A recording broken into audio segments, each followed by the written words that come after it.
Shalom jemaat Tuhan, berjumpa lagi di Today's Sermon hari ini. Saya percaya pada hari ini kita dalam keadaan sehat, dalam keadaan diberkati Tuhan.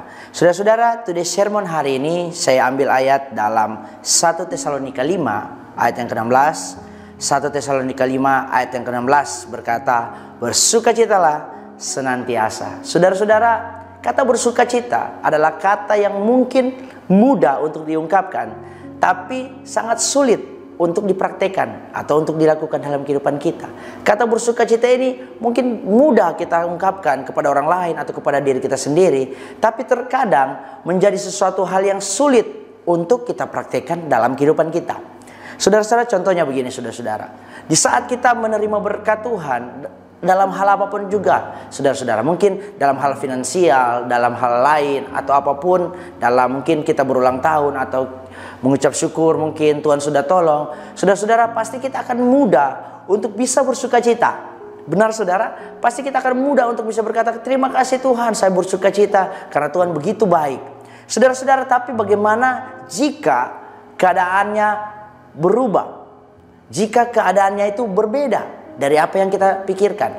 Jika mungkin keadaannya itu justru menjadi sesuatu hal yang sulit atau masalah besar dalam kehidupan kita. Mungkin keadaan kita yang lagi terpuruk, mungkin keadaan kita lagi yang tidak baik, mungkin keadaan kita yang begitu banyak masalah. Saudara-saudara, apakah kita mampu untuk tetap bersukacita di dalam Tuhan? Saudara-saudara, terkadang bersukacita dapat dipengaruhi dengan keadaan kita. Seperti saya katakan tadi contohnya, kalau kita lagi mendapatkan sesuatu berkat, mungkin kita sangat bersukacita. Tapi bagaimana sebaliknya? Yang datang bukan berkat Tuhan, yang datang bukan berkat Tuhan, melainkan masalah. Begitu masalah belum selesai yang satu, datang lagi masalah yang berikutnya, saudara-saudara. Apakah kita mampu untuk bersukacita? Saudara-saudara, kita belajar dari jemaat yang ada di Tesalonika.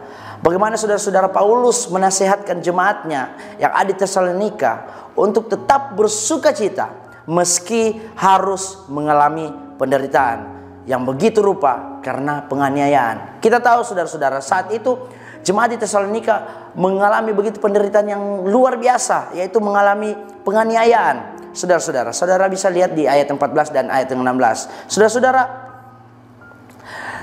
tantangan untuk menjadi pengikut Kristus atau menjadi orang percaya memang sungguh nyata dan benar-benar mereka alami.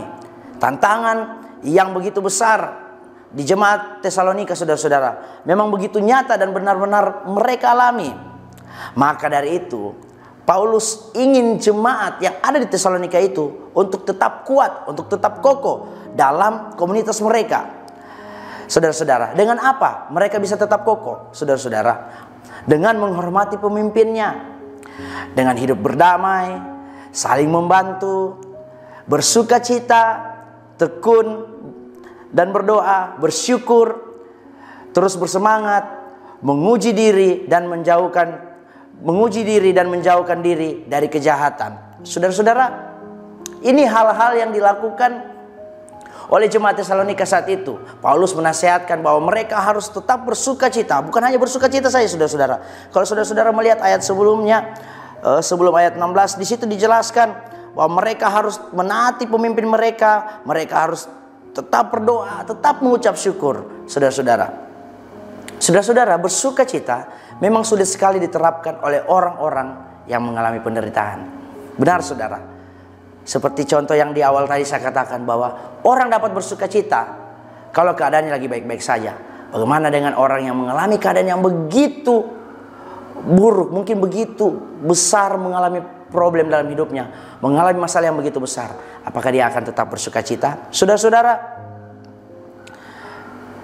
tetapi dengan sukacita yang timbul dan meluap dari hati kita dengan tulus, seseorang akan dimampukan untuk melakukan kehendak Allah. Saudara-saudara, mengapa Paulus menekankan kepada jemaat yang ada di Tesalonika untuk tetap bersukacita? Bukan hanya bersukacita saja, tapi berdoa dan menaikkan ucapan syukur kepada Tuhan. Dengan bersukacita, dengan mengucap syukur kepada Tuhan, kita bisa mendapatkan kekuatan yang baru. kita bisa tahu kehendak Tuhan dalam kehidupan kita. Saudara-saudara, kita bisa bersuka cita dalam segala keadaan karena kita percaya bahwa penderitaan yang kita alami akan ada masanya.